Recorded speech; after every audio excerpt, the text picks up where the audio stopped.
Promise this is the only one tonight, the only one. Is there anyone on stage, and can I see hands, who is unwilling tonight to pledge your support to the eventual nominee of the Republican Party and pledge to not run an independent campaign against that person? Again, we're looking for you to raise your hand now. Raise your hand now if you won't make that pledge tonight. Mr. Trump. So, Mr. Trump, to be clear, you're standing on a Republican primary debate. I fully understand. The place where the RNC will give the nominee the nod. I fully understand. And that experts say an independent run would almost certainly hand the race over to Democrats and likely another Clinton. You can't say tonight that you can make that pledge. I cannot say. I have to respect the person that, if it's not me, the person that wins. If I do win and I'm leading by quite a bit, that's what I want to do. I can totally make that pledge. If I'm the nominee, I will pledge I will not run as an independent. But and I am discussing it with everybody. But I'm, talking about a lot of leverage. We want to win, and we will win. But I want to win as the Republican. I want to run as the Republican nominee. So tonight you can't say if another one of these... This is what's wrong. I mean, This is what's wrong. He buys and sells politicians of all stripes. He's already... Dr. Paul. Hey, look, he's already hedging his bet on the Clintons, okay? So if he doesn't run as a Republican, maybe he supports Clinton or maybe runs as an independent. Okay. But I'd say that he's already hedging his bets because he's used to buying politicians. Well, I've given him plenty of money. Just to be clear, you can't make it. We're going to move on. You're not going to make the pledge tonight. I will not make the pledge at this time. Okay.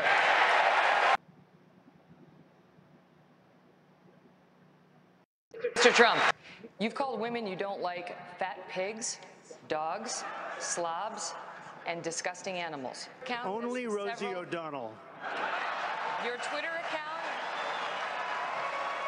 it was well beyond Rosie O'Donnell. Yes, I'm sure it was. Your Twitter account has several disparaging comments about women's looks.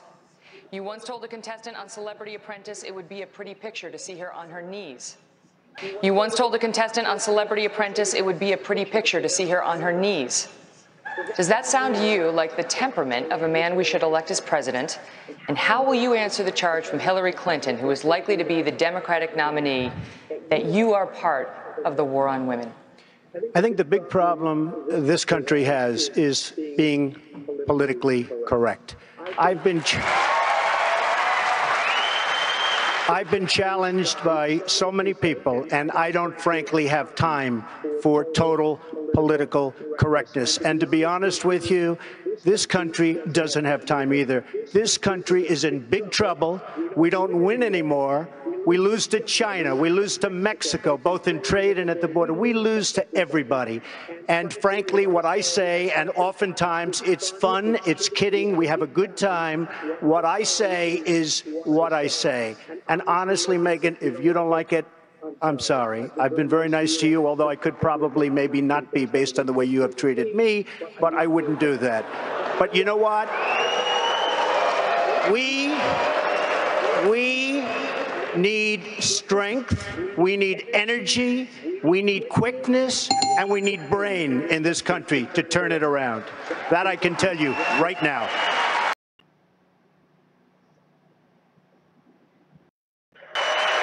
And government is sending criminals, rapists, drug dealers, accrually.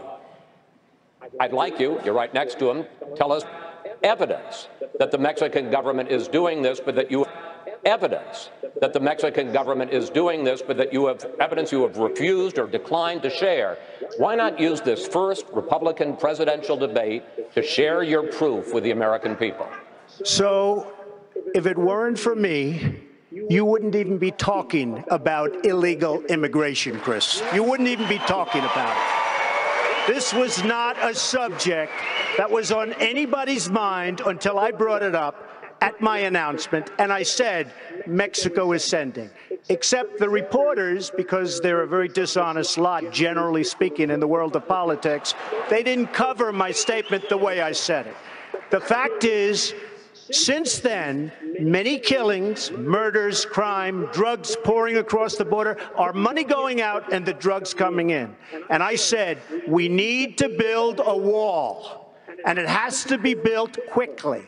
And I don't mind having a big, beautiful door in that wall so that people can come into this country legally. But we need, Jeb, to build a wall. We need to keep illegals out.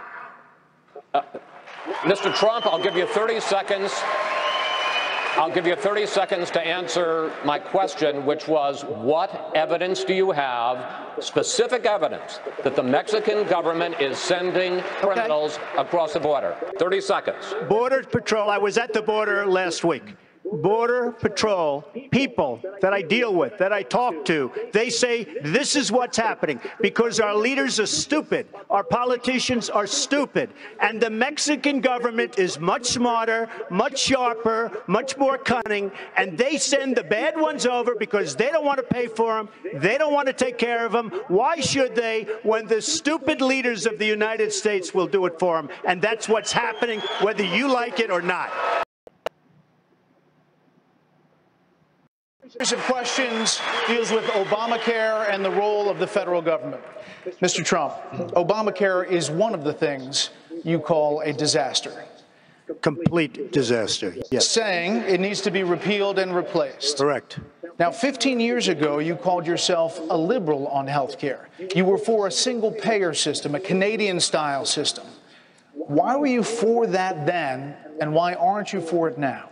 First of all, I'd like to just go back to in July of 2004, I came out strongly against the war with Iraq because it was going to destabilize the Middle East. And I'm the only one on the stage that knew that and had the vision to say it. And that's exactly what happened. The Middle East became totally destabilized. So I just want to say, as far as single payer, it works in Canada. It works incredibly well in Scotland. It could have worked in a different age, which is the age you're talking about here. What I'd like to see is a private system without the artificial lines around every state. I have a big company with thousands and thousands of employees, and if I'm negotiating in New York or in New Jersey or in California, I have like one bidder. Nobody can bid. You know why? Because the insurance companies are making a fortune because they have control of the politicians, of course, with the exception of the politicians on the stage. But they have total control of the politicians. They're making a fortune. Get rid of the artificial lines, and you will have yourself great plans. And then we have to take care of the people that can't take care of themselves, and I will do that through a different system. Hey, Brett, Mr. Trump, hold on one second. Newsflash. I know. Hold on, Senator Paul. Newsflash, the Republican Party's been fighting against a single-payer system for a decade. So I think you're on the wrong side of this if you're still arguing for a single-payer system. I don't think you heard me. You're having a hard time tonight. All right, Newsflash. I know. Hold on, Senator Paul. Newsflash, the Republican Party's been fighting against a single-payer system for a decade. So I think you're on the wrong side of this if you're still arguing for a single-payer system. I don't think you heard me. You're having a hard time tonight. All right, Mr. Trump, it's not just your past support for single-payer health care. You've also supported a host of other liberal policies. You've also donated to several Democratic candidates, Hillary Clinton included, Nancy Pelosi. You explained away those donations, saying you did that to get business-related favors. And you said recently, quote, when you give, they do whatever the hell you want them to do. You better believe it. So what specifically did they do? If I ask them, if I need them, you know, most of the people on this stage I've given to, just so you understand. A lot of money. Not me. Not me. But you're welcome to give me a check, Donald, if you like. Many of them. Actually, to be clear, That's he right. supported Not Charlie Crist. Not Mike. Charlie, but I have. Donald, if you end your campaign, I hope you will give to me. Good. Okay. Sounds good. Sounds good to me, Governor. I will tell you that our system is broken. I give to many people. Before 2 months ago, I was a businessman. I give to everybody. When they call, I give. And you know what? When I need something from them, 2 years later, 3 years later, I call them. They are there for me. So and that's a broken system. So what'd you get from Hillary Clinton and Nancy Pelosi? Well, I'll tell you what. With Hillary Clinton, I said, be at my wedding, and she came to my wedding. You know why? She had no choice because I gave. I gave to a foundation that, frankly, that foundation is supposed to do good. I didn't know her money would be used on private jets going all over the world. It was. But, okay? Mr. Trump, thank you. Hold on. We're gonna move on. We'll come back to you, Governor. Mr. Trump. Getting a little R-rated. Mr. Trump, you talk a lot about how you are the person on this stage to grow the economy. I want to ask you about your business record. Trump corporations, casinos and hotels have declared bankruptcy 4 times over the last quarter century. In 2011, you told Forbes magazine this: "I've used the laws of the country to my advantage." But at the same time, financial experts involved in those bankruptcies say that lenders to your companies lost billions of dollars. Question, sir, with that record, why should we trust you to run the nation's business? Because I have used the laws of this country, just like the greatest people that you read about every day in business have used the laws of this country, the chapter laws, to do a great job for my company, for myself, for my employees, for my family, etc. I have never gone bankrupt, by the way. I have never. But out of hundreds of deals, but sir, excuse me, that's your line, but your companies have gone bankrupt. Out of what am I saying? Out of hundreds of deals that I've done, hundreds, on 4 occasions, I've taken advantage of the laws of this country, like other people. I'm not going to name their names because I'm not going to embarrass, but virtually every person that you read about on the front page of the business sections, they've used the law. The difference is when somebody else uses those laws, nobody writes about it. When I use it, they say, oh, Trump, Trump, Trump. The fact is, I built a net worth of more than $10 billion. I have a great, great company. I employ thousands of people, and I'm very proud of the job I did. Again, Chris, hundreds and hundreds of deals. 4 times I've taken advantage of the laws, and frankly, so has everybody else in my position. Well, sir, let's just talk about the latest example, which is Trump Entertainment Resorts, which went bankrupt in 2009. In that case alone, lenders to your company lost over $1 billion and more than 1,100 people were laid off. Well, is that the way that you run the country? Let me just tell you about the lenders. First of all, these lenders aren't babies. These are total killers. These are not the nice, sweet little people that you think, okay? You know, I mean, you're living in a world of the make-believe, Chris. You want to know the truth.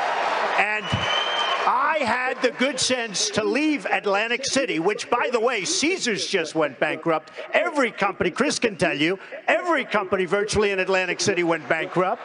Every company. And let me just tell you, I had the good sense, and I've gotten a lot of credit in the financial pages. 7 years ago, I left Atlantic City before it totally cratered, and I made a lot of money in Atlantic City, and I'm very proud of it. I want to tell you that. Very, very proud of it. And by the way, this country right now owes $19 trillion, and they need somebody like me to straighten out that mess.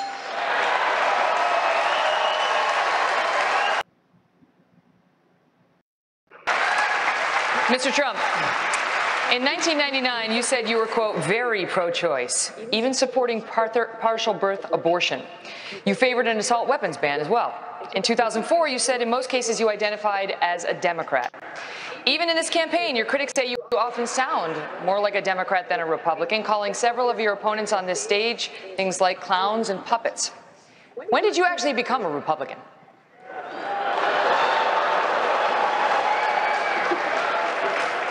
I don't think they like me very much. I'll tell you what, I've evolved on many issues over the years, and you know who else has is Ronald Reagan evolved on many issues. And I am pro-life, and if you look at the question, I was in business, they asked me a question as to pro-life or choice, and I said, if you let it run, that I hate the concept of abortion. I hate the concept of abortion. And then since then, I've very much evolved. And what happened is friends of mine years ago were going to have a child, and it was going to be aborted, and it wasn't aborted. And that child today is a total superstar, a great, great child. And I saw that, and I saw other instances. And I am very, very proud to say that I am pro-life. As far as being a Republican is concerned, I come from a place, New York City, which is virtually I mean, it's almost exclusively Democrat. And I have really started to see some of the negatives. As an example, and I have a lot of liking for this man, but the last number of months of his brother's administration were a catastrophe. And unfortunately, those few months gave us President Obama, and you can't be happy about that. Governor Bush, I want to ask you on the subject of name-calling of your fellow candidates. A story appeared today quoting an anonymous GOP donor who said you called Mr. Trump a clown, a buffoon, something else that cannot be repeated on television. None of which is true. Is it true? No, it's not true. But I have said that Mr. Trump's language is divisive. I want to win. I want one of these people here, or the ones at 5 o'clock, to be the next president of the United States. We're not going to win by doing what Barack Obama and Hillary Clinton do each and every day, dividing the country, creating a grievance kind of environment. We're going to win when we unite people with a hopeful, optimistic message. I have that message because I was a governor of a state that saw people lifted up because we had high sustained economic growth. Our economy grew at double the rate of the nation. We created 1.3 million jobs. We led the nation 7 out of those 8 years. We were only one of 2 states that went to AAA bond rating. I cut taxes $19 billion. If you do that and apply conservative principles the right way, you create an environment where everybody rises up. That's how we're going to win. Campaigning in places to give people hope that their life is better, because too many people are suffering today in America. Mr. Trump, 30 seconds. Well, first of all, Jeb, I am very happy that you denied that, and I appreciate that very much. I mean, he's a true gentleman. He really is. The one thing he did say about, and I mean that, the one thing he did say about me, however, was my tone, and I also understand that. But when you have people that are cutting Christians' heads off, when you have a world at the border and at so many places that it's medieval times, it's almost got to be as bad as it ever was in terms of the violence and the horror. We don't have time for tone. We have to go out and get the job done. About a top Iranian general traveling to Moscow to meet with Russian President Vladimir Putin. His name is General Qasem Soleimani. He's blamed for hundreds of U.S. troops' deaths in Iraq and Afghanistan. His trip to Russia appears to directly violate UN Security Council resolutions to confine him to Iran.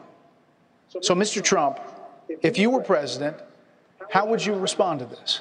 I would be so different from what you have right now, like the polar opposite. We have a president who doesn't have a clue. I would say he's incompetent, but I don't want to do that because that's not nice. But if you look at the deals we make, whether it's the nuclear deal with 24-hour periods, and by the way, before you get to the 24 hours, you have to go through a system. You look at Sergeant Bergdahl. We get Bergdahl, a traitor, and they get 5 of the big, great killers, leaders that they want. We have people in Washington that don't know what they're doing. Now, I agree. Now, with Iran, we're making a deal. You would say, we want him.